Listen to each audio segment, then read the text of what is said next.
प्रश्नावली 14.7 का पहला प्रश्न है, एक व्यक्ति ने 6 पत्र लिखे। यदि उस नगर में 3 डाकखाने हो तो बताइए वह कितने तरह से पत्रों को डाकखाने में डाल सकता है। तो यहाँ पे डाकखाने दिए हुए हैं और पत्रों की संख्या दिया हुआ है। सबसे पहले हम यही लिखते हैं,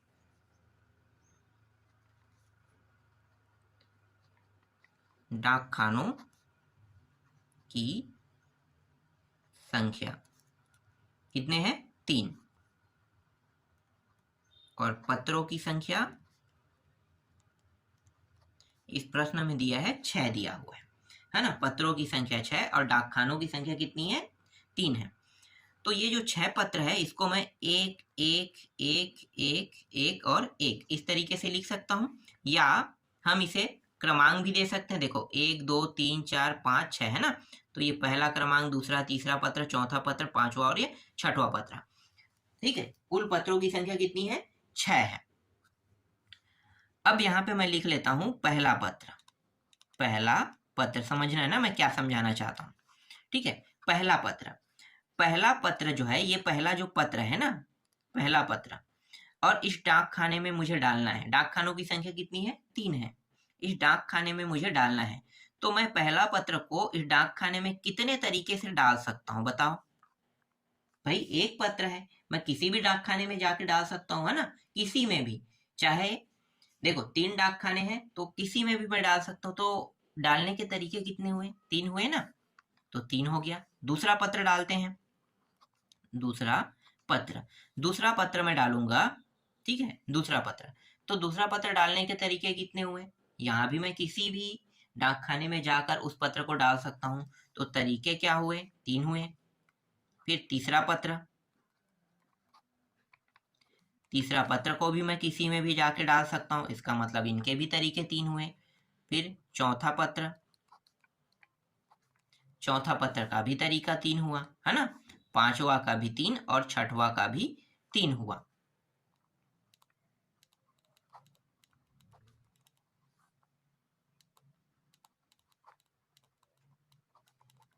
तीन कितने बार 3 आया? देखो 1 2 3 4 5 6। तो इसे मैं 3 का घात 6 लिख सकता हूँ, बिल्कुल लिख सकता हूँ। 3 के घात 6 मतलब 3 को 6 बार गुणा करेंगे तो कितना आएगा? तो 3 को 6 बार गुणा करने पर 729 इसका उत्तर आ रहा है। ठीक है, यही क्या है? पहले प्रश्न का उत्तर है। चलो अब दूसरा प्रश्न देखते हैं। देखो दूसरा प्रश्न, ज्ञात है कि 4 विद्यार्थियों में 5 पारितोषिक कितने प्रकार से वितरित किए जा सकते हैं? यदि कोई विद्यार्थी कितने ही पारितोषिक ले सकता है? 4 विद्यार्थी है और 5 पारितोषिक है ना। तो पहले हम विद्यार्थी और पारितोषिक को लिख लेते हैं। विद्यार्थियों की संख्या कितनी है? 4।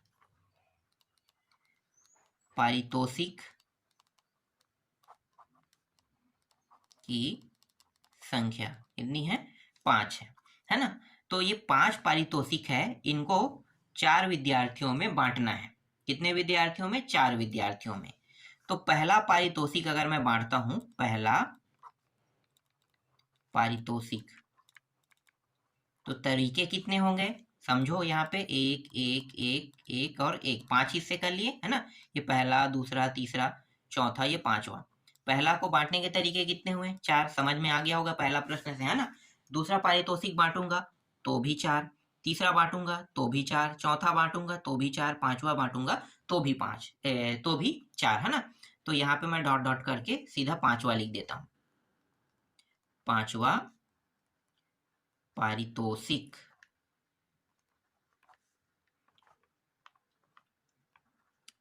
के तरीके भी कितने हैं? 4 ये, है ना।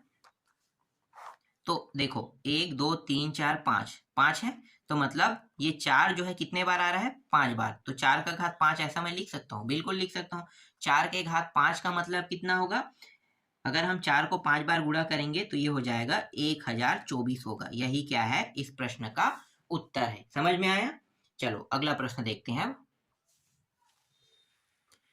देखो तीसरा प्रश्न, किसी कमरे में 5 अलमारियां हैं, इनमें 3 पुस्तक कितने प्रकार से रखी जा सकती है? तो पहले हम अलमारी और पुस्तक को लिख लेते हैं। तो अलमारी की संख्या कितनी है?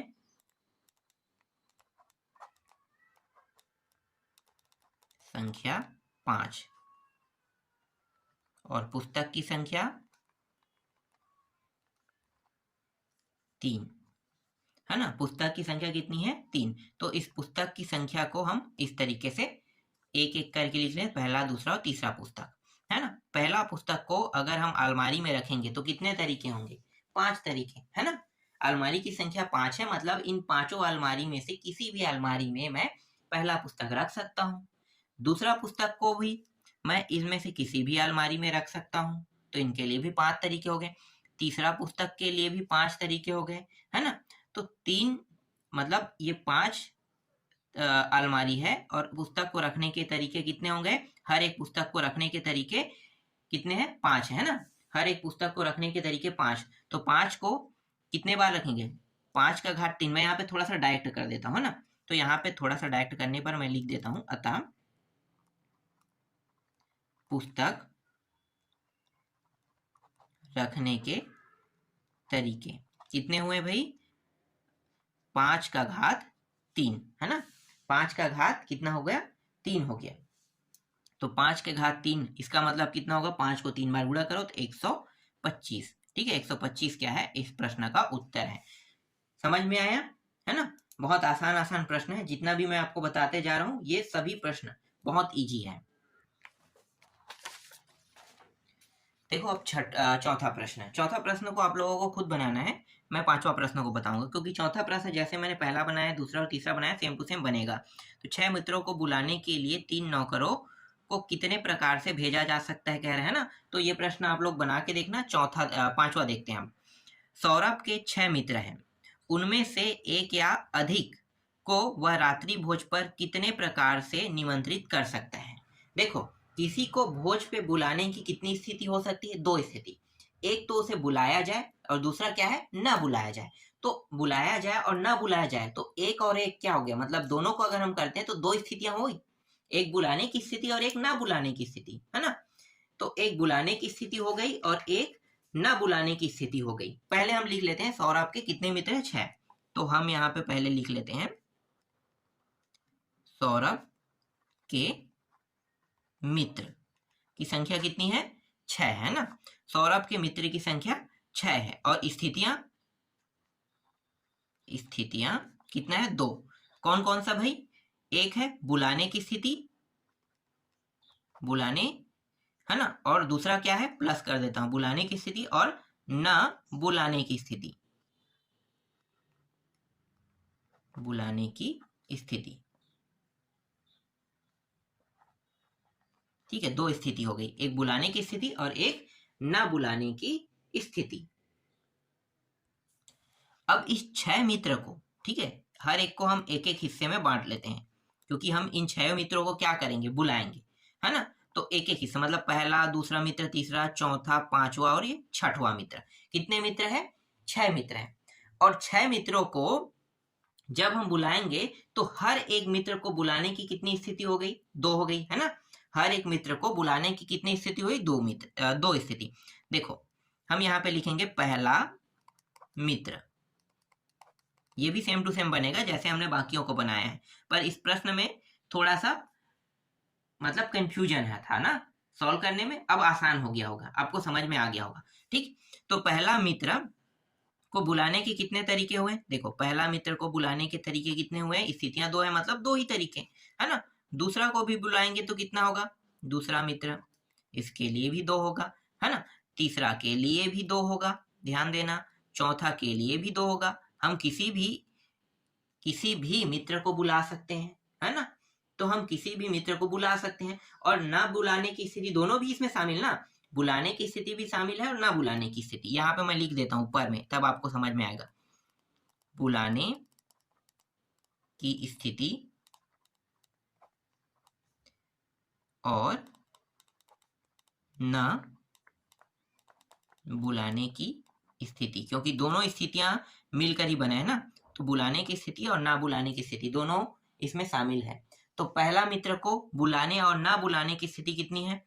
पहला मित्र के लिए 2 है, दूसरा के लिए भी 2 है, तीसरा के लिए भी 2, चौथा के लिए, पांचवा के लिए, छठवा के लिए भी 2 है ना। तो मैं यहाँ पे अंतिम में डायरेक्ट छठवा लिख देता हूँ, छठवा मित्र। इसको भी बुलाने की स्थिति कितनी है, 2 है। तो छठवा है मतलब 2 की घात, देखो 2 कितने बार आएगा, 6 बार आएगा, तो छठवा मित्र मतलब 2 की घात 6। 2 की घात 6 का मतलब कितना होगा, 2 की घात 6 मतलब 2 को 6 बार गुणा करेंगे तो ये आ जाएगा 64 आ जाएगा। ठीक है, 64 यहाँ पे आ गया। अब मैं क्या करूंगा, अब मैं इसमें सिर्फ बुलाने की स्थिति को रखूंगा, ना बुलाने की स्थिति को क्या कर दूंगा, हटा दूंगा, है ना। तो यहाँ पे मैं लिख लेता हूं बुलाने की स्थिति कितनी है, इसमें ना बुलाने की स्थिति भी शामिल है 64 में। तो 64 और ना बुलाने की स्थिति क्या है, एक ही तो है ना। बुलाने की स्थिति जो टोटल हल होके कितने आ रहे हैं, हम इसको बुलाने और ना बुलाने की दोनों स्थिति शामिल करके हम इसी को इतना कर रहे हैं, 64 कर रहे हैं। तो देखो एक ये है और एक ये है, 2 हिस्से हैं, एक बुलाने की स्थिति का हिस्सा, एक ना बुलाने की स्थिति का हिस्सा। तो ना बुलाने की स्थिति के हिस्से को हम अगर माइनस कर देते हैं तो एक ही तो है ना। तो हम जब इसे माइनस करेंगे कितना आ जाएगा, 63 आएगा। और 63 क्या है, इस प्रश्न का उत्तर है। ठीक है, आपको समझ में आया ये। चलो अगला प्रश्न देखते हैं। देखो छठवां प्रश्न, 5 विषयों को एक परीक्षा में प्रत्येक विषय में, 1 मिनट, 5 विषय है क्या, हाँ 5 विषय है। 5 विषय को एक परीक्षा में प्रत्येक विषय में उत्तीर्ण होने के लिए निम्नतम अंक निर्धारित है। एक परीक्षा में कितने प्रकार से अनुत्तीर्ण हो सकते हैं कह रहे हैं ना। तो देखो पास होना और फेल होना, मतलब एक उत्तीर्ण होना एक अनुत्तीर्ण होना, तो स्थितियां यहाँ भी कितनी पैदा हो रही है, 2 ही तो स्थिति पैदा हो रही है ना, एक पास होने की स्थिति और एक फेल होने की स्थिति, मतलब उत्तीर्ण होने की स्थिति और अनुत्तीर्ण होने की स्थिति। तो पहले यहाँ पे मैं लिख लेता हूं विषयों की संख्या, विषयों की संख्या, विषयों की संख्या कितनी है, 5 है। और स्थितियां कितनी है, स्थितियां 2, एक उत्तीर्ण होने की, है ना, एक हो गया उत्तीर्ण होने की और दूसरा है अनुत्तीर्ण होने की। ठीक है, एक उत्तीर्ण होने की स्थितियां हो गई और एक हो गई अनुत्तीर्ण होने की स्थितियां, है ना। हमारे पास कितनी स्थिति है, 2 स्थिति है, समझ में आ गया, एक उत्तीर्ण होने की स्थिति और एक अनुत्तीर्ण होने की स्थिति। अब ये जो विषय है इनको 5 हिस्सों में बांट लेते हैं। ठीक है, कितने कितने हिस्सों में बांटेंगे, 5 हिस्सों में, और जिसमें उत्तीर्ण होने की स्थिति और अनुत्तीर्ण होने की स्थिति दोनों शामिल है। तो यहाँ पे हम लिख लेते हैं उत्तीर्ण और अनुत्तीर्ण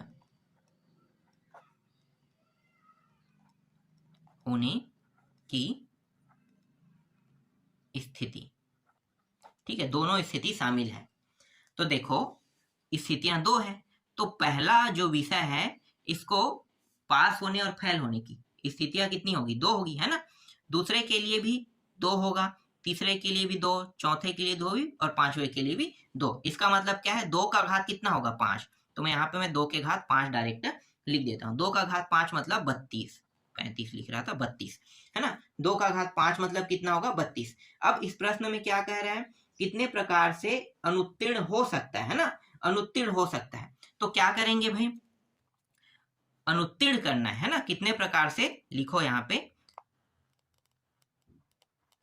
अनुत्तीर्ण होने की स्थिति। तो क्या करेंगे, उत्तीर्ण होने की स्थिति को घटा दें क्योंकि इसमें अनुत्तीर्ण और उत्तीर्ण दोनों शामिल है ना। तो 32 माइनस उत्तीर्ण होने की स्थिति कितनी है, 1 है ना, तो 1 को घटाएंगे इतना हो जाएगा 31। 31 क्या है, इस प्रश्न का उत्तर है। तो अभी मैं आपको 6 तक के प्रश्नों का उत्तर दे रहा हूं, बाकी जो बचा है ना उनका उत्तर मैं आपको नेक्स्ट वीडियो में दे दूंगा।